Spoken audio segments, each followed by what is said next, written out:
నేను సినిమా ఇండస్ట్రీలో డిస్ట్రిబ్యూటర్గా ఒక మూవీస్కి డబ్బింగ్ మూవీ ప్రొడ్యూసర్గా పనిచేయడం జరిగింది. ఆ టైంలో నాకు వచ్చిన ఇండస్ట్రీలో వచ్చిన కొంచెం ప్రాబ్లమ్స్ మూలంగా నేను ఫైనాన్షియల్గా కొంత డౌన్ అవ్వడం జరిగింది. కొన్ని మంచి సినిమాలు చేశాను, ఒక 10-15 మూవీస్ డిస్ట్రిబ్యూషన్ చేశాను. ఆ టైంలో మారుతి గారు కూడా నాకు మంచి సహకారం అందించారు. మారుతి గారి ద్వారా పండవలో కూడా నాకు సినిమా చేస్తే అది విజయవాడలో 50 డేస్ ఆడింది. కానీ తరజన పరిమాణంలో శంకరాభరణం అనే నైజంలో ఒక మూవీ డిస్ట్రిబ్యూట్ చేశాను. తర్వాత కళావతి అనే మూవీ డిస్ట్రిబ్యూట్ చేశాను. దాంట్లో నాకు బాగా నష్టం రావడం జరిగింది. ఆ టైంలో నేను బాగా డెమాలేజ్ ఉన్నప్పుడు మారుతి గారు ఒకరోజు నన్ను ఇంటికి పిలిచి, అది 2015 మార్చిలో 16 మార్చిలో మారుతి గారు ఇంటికి పిలిచి, అశోక్ గారు మీరేం బాధపడాల్సిన అవసరం లేదు, సినిమా ఇండస్ట్రీలో ఇలాంటి ప్రాబ్లమ్స్ అన్నీ కామనే, బట్ నాకు న్యూమరాలజీ తెలుసు, నేను చెప్తున్నాను, నాకు బాగా తెలిసిన వ్యక్తిగా చెప్తున్నాను, 2017 ఆగస్టులో మీకు సక్సెస్ వస్తుంది, అప్పుడు దాకా ఏం చేయబాకండి, సైలెంట్గా కూర్చోండి అని చెప్పారు. ఆ మాటకు నాకు అర్థం కాలేదు. మారుతి గారు అంటే ఎలా చెప్పారు, ఏమి చేయొద్దు ఖాళీ కూర్చోమన్నారంటే ఏం చేయాలో అర్థం కాలేదు. బేసిక్గా ఏంటంటే చిన్నప్పటి నుంచి నేను యోగా ప్రాక్టీస్ చేస్తాను, బట్ ఖాళీగా ఉన్నారు మారుతి గారు చెప్పారు కదా, ఒక 100 ఖాళీ కూర్చోవడం ఎందుకని ఏదైనా యోగా ప్రాక్టీస్ చేద్దామని చెప్పి ఒక ఇన్స్టిట్యూషన్కి వెళ్ళాను. అక్కడ నాకు ఒక మేడం చెప్పారు, మీరు డబ్బులు పోగొట్టుకోవడం వచ్చు, జీవితంలో కష్టాలు మెచ్చుకోవడం, దానికి కారణం మీ పూర్వజన్మ కర్మలే కారణం.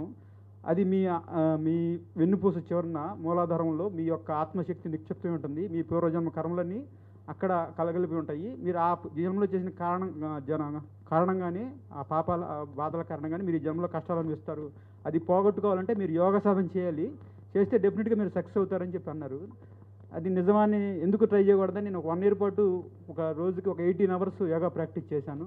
ఆ చేసే క్రమంలో భాగంగా అంటే యోగా అంటే ఎలా చెప్తారంటే, ఫస్ట్ మనకు కొంచెం శక్తి సిద్ధించాలంటే కొన్ని మంచి పవర్ఫుల్ ప్లేసెస్కి వెళ్ళాలంటారు. అలా నేను 12 జ్యోతిర్లింగాలు, 17 శక్తిపీఠాలు ఇండియా మొత్తం తిరిగి సాధన కూర్చున్నప్పుడు నాకు ఆజ్ఞాచక్రం యాక్టివేట్ అయింది. తర్వాత నేను వ్యాపారాలు చేశాను, సెలూన్ పెట్టాను విజయవాడలో, పూజా అగ్డే చేతి మీద ఓపెన్ జరిగింది. అది మంచి సక్సెస్ అయింది.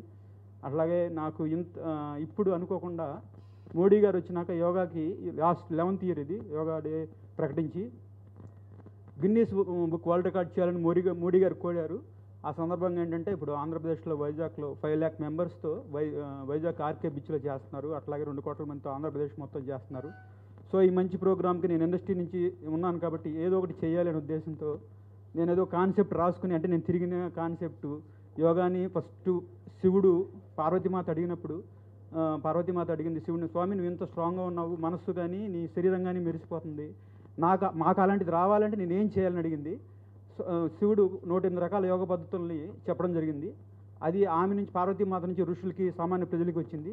తర్వాత కొన్ని వేల మళ్ళీ తర్వాత రాముడు యోగిగా ఉన్నాడు. తర్వాత కృష్ణుడు యోగి ఒక 5,000 సంవత్సరాల క్రితం భగవద్గీతలో భక్తి జ్ఞానం కర్మ జ్ఞానం ఇలాంటి కాన్సెప్ట్స్ మీద ఆయన చెప్పారు. బుక్ వరల్డ్ రికార్డ్ ప్రోగ్రామ్ వైజాగ్లో జరుగుతుంది. దానికి నేను అనంత్ శ్రీరామ్ గారు ఇచ్చిన లిరిక్స్ని నేను అనుకున్న కాన్సెప్ట్ని ఆయనకి చెప్పినప్పుడు ఆయన అద్భుతమైన లిరిక్స్ ఇచ్చారు. మణిశర్మ గారు అద్భుతమైన మ్యూజిక్ ఇచ్చారు. అనురాగ్ కుల్కర్ణి గారు మంచిగా సింగింగ్ చేశారు. సో ఆ కాన్సెప్ట్ని గవర్నమెంట్కి నేను సబ్మిట్ చేసినప్పుడు నాకు ₹1,00,000 నాకు ఫస్ట్ ప్రైజ్ వచ్చింది. ₹1,00,000 క్యాష్ ప్లస్ అవార్డు ఇచ్చారు. సో ఇప్పుడు నాకు రేపు మోడీ గారి ప్రోటోకాల్ ప్రకారం ఒక 50 మందిని మాత్రమే కలిసే అవకాశం ఉంది రేపు ప్రోగ్రాంలో. అందులో ఫస్ట్ పేరు నాకు ఇచ్చారు. సో ఇది నాకు చాలా సంతోషదాయకం.